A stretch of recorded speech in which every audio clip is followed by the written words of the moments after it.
it's Jen with Pure Bliss Artisan Soap. Today I'm going to show you how to make a fun green apple soap, and it's another one of our superhero soaps. But first, before we begin, I want to show you all the things that you're going to need as far as equipment goes to make soap. It's very simple, not a huge amount, but a few things. So we're going to start off with 100% lye, and you also need distilled water. We're going to need 2 buckets, one for your lye and your water, the other one for all of your oils. After that, you're going to need your micas for coloring. You're going to need oils, which I don't have pictured here, but you know the different oils that in the different soap recipes that you would find that you like for your own soap. You can mix those together, and that's what will go in here. And then we're going to need either essential oil or fragrance oil. It's depending on what kind of soap that you make. Some essential oils don't necessarily work good with cold processed soap, so you're just going to have to play around with it and see what works best for you. And then a fragrance oil, something fun and peppy to just bring your soaps alive. And then you're going to need some little scoopers here for your micas as well. Little cups to mix your micas and your oil, and a little blender, little stick blender to go ahead and mix those up. And then sometimes after you stir them and make them, you'll have to mix them up again. You're going to need a spatula, some gloves to protect your hands, definitely some paper towels, another large stick blender for when you're mixing your lye and your oils, some 91% alcohol for the top of your soap after you're completely finished pouring it into your soap mold. And last but not least, 2 containers to mix your fragrance oils in and measure it out with your scale. And you're going to definitely need a scale. So let's begin making our soap. Okay, so now we're going to get ready to mix our lye water with our oils. But first I'm going to use this thermometer. It's an infrared thermometer. It's very accurate, so they're really good to invest in. If you have a Harbor Freight near you, that's a good place to pick them up for a nice price. Okay, so what we're going to do is get all the air out of the oil before we mix our lye solution. And then you just pour the lye as you're mixing the oils, real nice steady stream.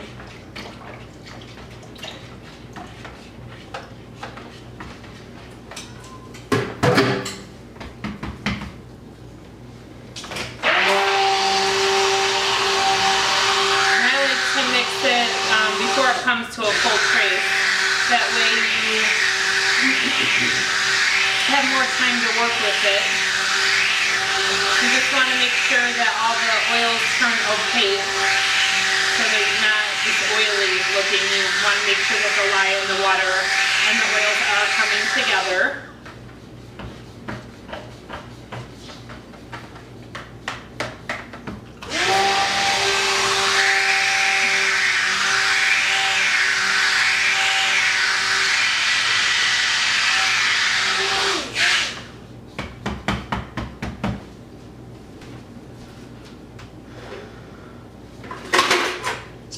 Okay, I have another container that I'm going to put this in.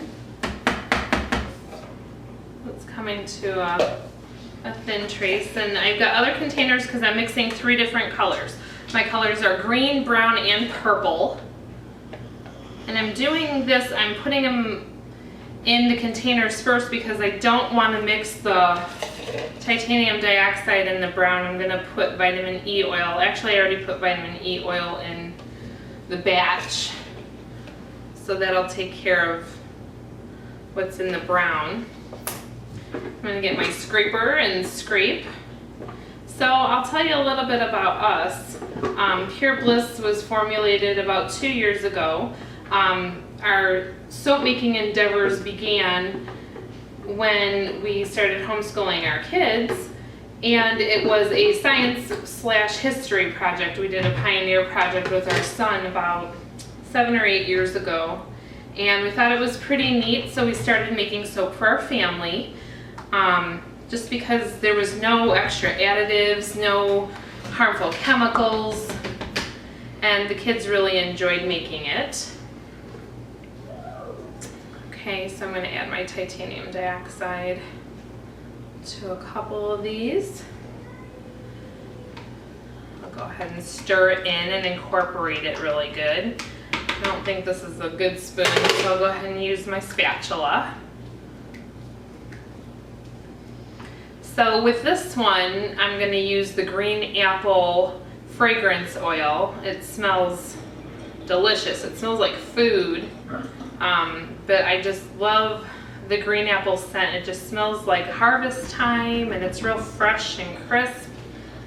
So that's why we opted to make this soap, that scent. And this is a part of our superhero, so I'm calling this one Big Green. So if you could guess who Big Green is, whoops, put that back in there. It's more fun.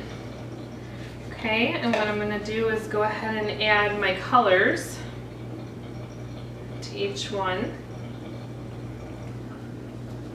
And I'm gonna scrape this one in real good. Make sure I get the full green color, because this one was on the lighter side and I wanted it a little darker, so we're gonna see how it turns out. Can you see it? Oh, that's a really nice green. Really like that. So again, we, like I said, we started soaping several years ago as a homeschool project. So we have a large family. We have 10 children, and each one has a unique personality. Very, very fun. A lot of people ask if we're nuts for having so many kids, and I say no, we're just very blessed. Okay, so that's a good green color. The next one is going to be a purple.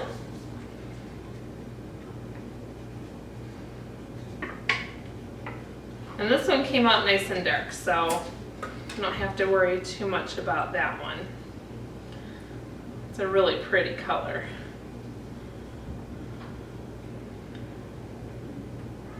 And I'm mixing these by hand because I want to have more time to work with the soap. If you keep using the stick blender, they tend to saponify so much faster, and then you just get a big lumpy, clumpy mess.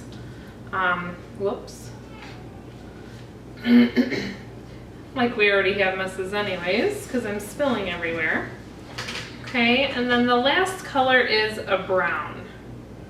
Real fun, deep brown. Let's scrape this with one of my spoons. And I picked up a bunch of spoons at the Goodwill and sanitized them. They have so many different things there that would just go to waste if we didn't use them for projects like these, because I don't want to ruin my kitchen utensils and silverware. So for soap making, you should have things designated just for soap. You don't want to mix it with things that you're going to eat off of. Although it would be nice and clean, but you're just going to want to keep those separate just for soap making purposes only. So this is nice. It's a real chocolate brown. Now I'm going to mix the fragrance in each one of them. So I measured out just enough fragrance for the whole batch.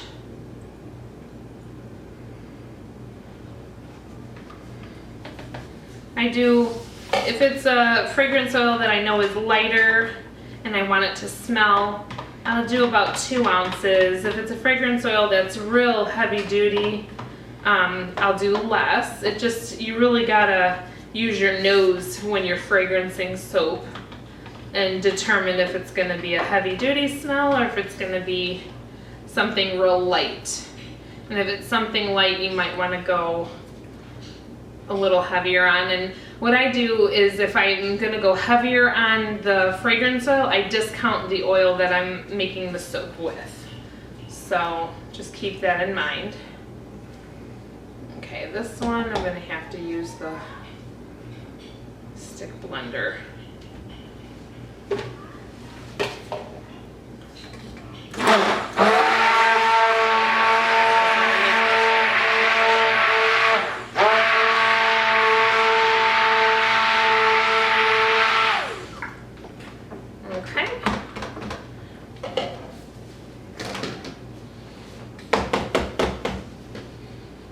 scrape this off too, because you don't want it to go to waste. You want to use every ounce of soap that you have.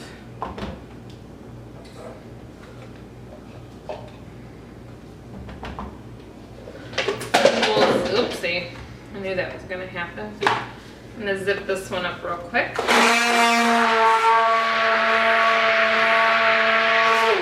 Sheesh. See, I keep making a mess with that purple. It just wants to escape from the bucket here, or the little pouring spout, which is okay. That's why we have paper towels and things to clean it up. I'll wipe this off, and then we're gonna pour.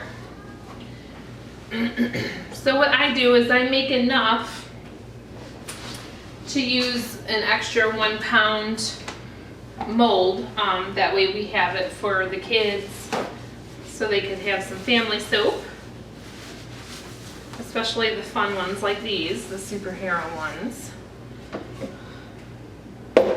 Okay, so how I'm gonna start this one is I want the main base to be the green. So I'm just going to use my spoons and kind of glop it in there. And I'm just dropping it. So this is going to be a little time consuming. I want it to look kind of variegated with different colors. Make it different. You know, you gotta plan for these, and not always do they come out the way that you plan, but it is fun in the process. Just be creative, be artistic. That's what this is all about. It's not necessarily about copying one another, but just learning and finding your own style, and you get ideas from others.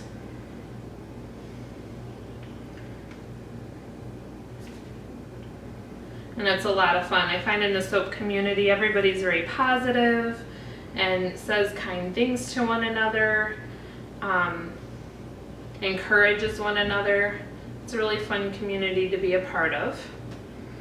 I have a friend who also makes soap, and we always kind of share with one another what we've done. It's a blast going to festivals together.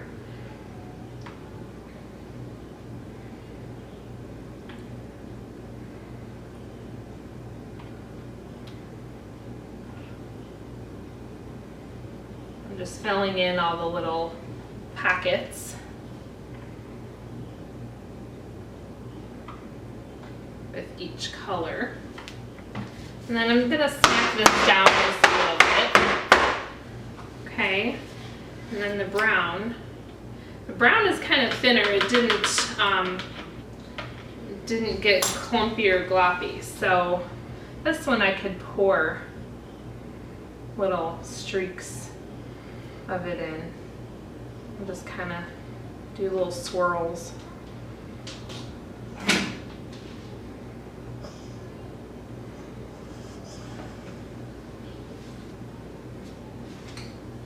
There we go. Again, I'm just gonna make some little drops here, and I want to do it just differently than the other soaps that I've made. There's so many different techniques, so many different ways. So every soap can be different and unique in its own. You don't have to make them the exact same.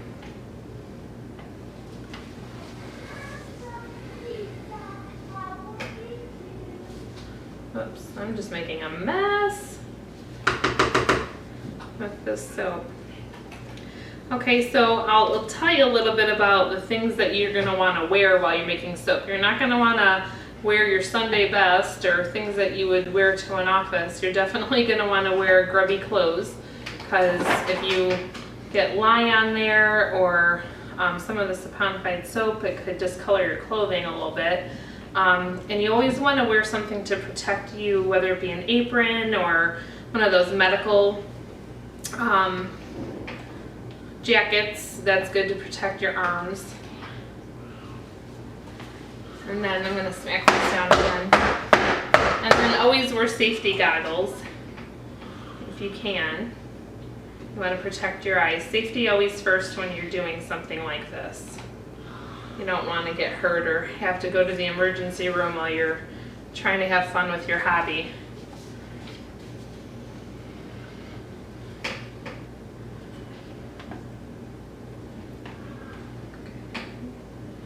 I'm just layering different things on here.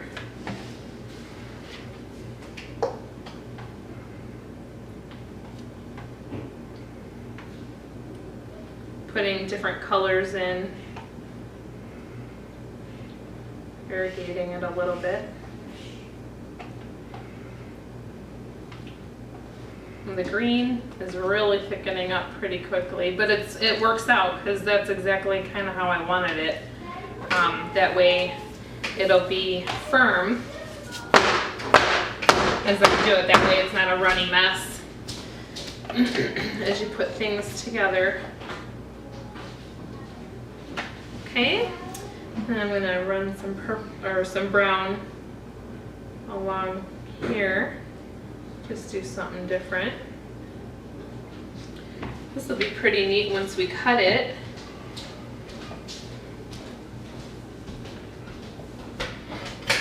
The way this is panifying, I don't know if I'm going to be able to put anything in that 1 pound silicone mold, but that's okay. Like I said, each one you plan for certain things and then they'll come out a little differently, and that's okay. That's how you learn. There's always a learning curve with soap making.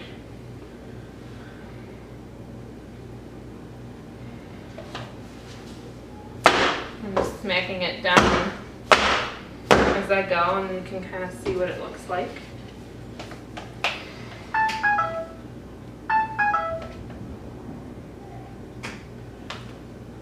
Cover the brown with the green. Brown's kind of moving around a little bit. Probably should have made a little bit less, but that's okay. This is going to be fun. All these colors, I didn't realize, I was kind of putting them together to see, and they're actually really nice together. Looks very earthy.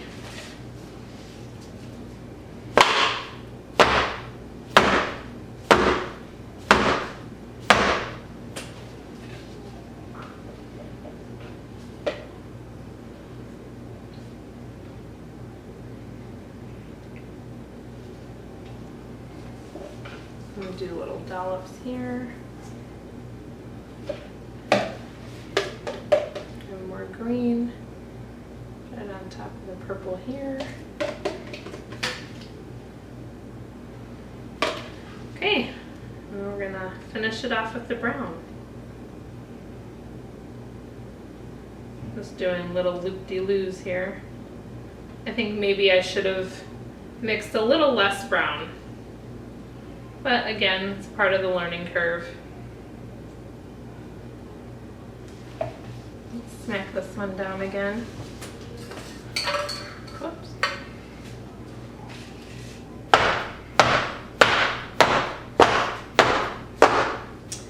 Okay, and then now I'm going to top it off with what little bit of color I have left in each one of these. Just bring it down the middle.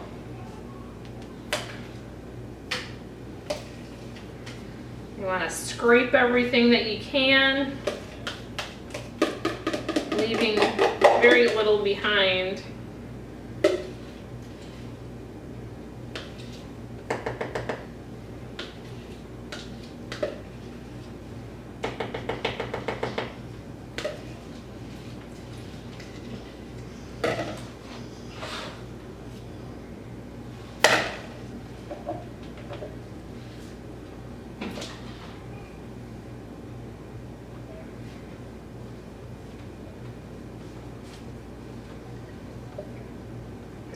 Keep scraping.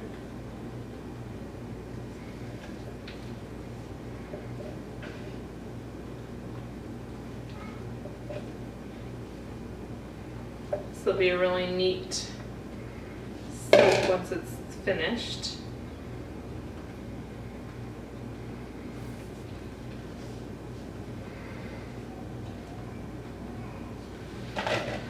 Okay, go ahead and set that down.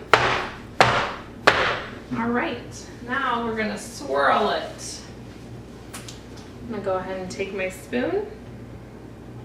And you can use anything. You can use a dowel rod, you can use skewers. A spoon is fun. You do not, it's limitless what you can mix it with. And it's neat because we're adding little fun swirls of color, so it won't be like a boring, ugly brown on the top.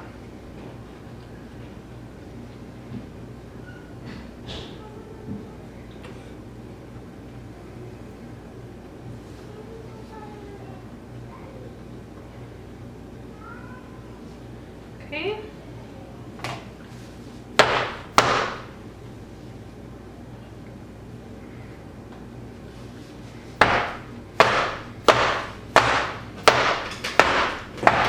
All right, so then what we're going to want to do is put our alcohol on the top so we don't get soda ash. The soda ash really won't do anything other than make your soap not look as desirable, so that's why I put it on there.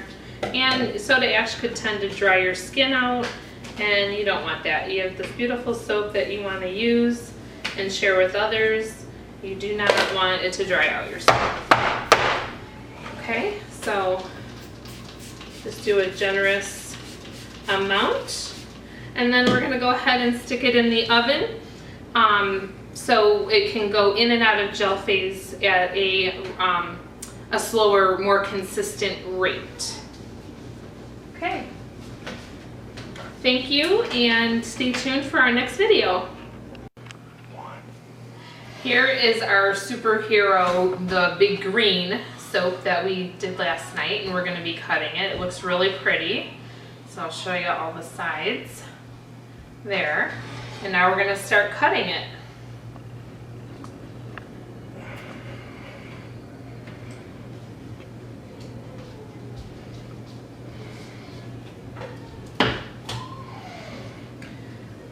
Here's some bars for the sample.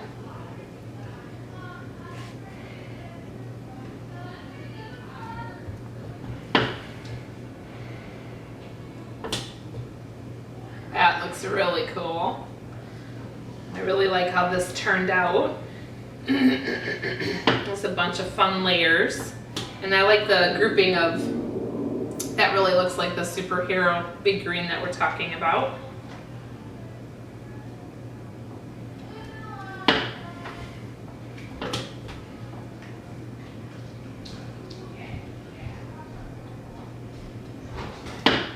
This is really neat. I really think I'm going to enjoy this one out of probably the best out of all the ones that I've made so far.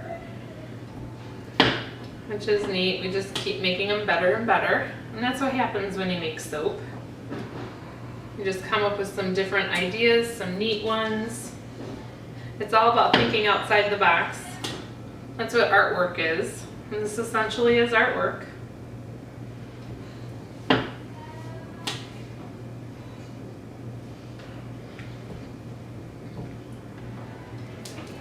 I really like it. It kind of looks like pebbles and layers of sediment. Halloween. It might look, you know, kind of like a Halloween type of set of colors.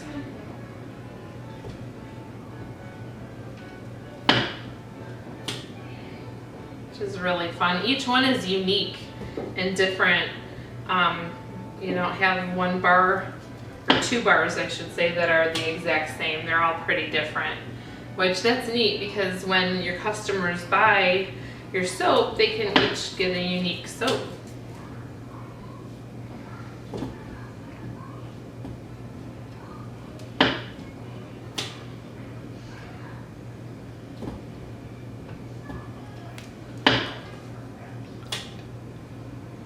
And you could look at our website at pureblisssoap.com, and these should be up within, I would say, a couple of weeks, 4 to 6 weeks. I'll put it in the description box below when it'll be up on our website. This one's really neat. Both sides are completely different. And there is the end. So we'll be making that for sample pieces. Thank you. Have a great weekend.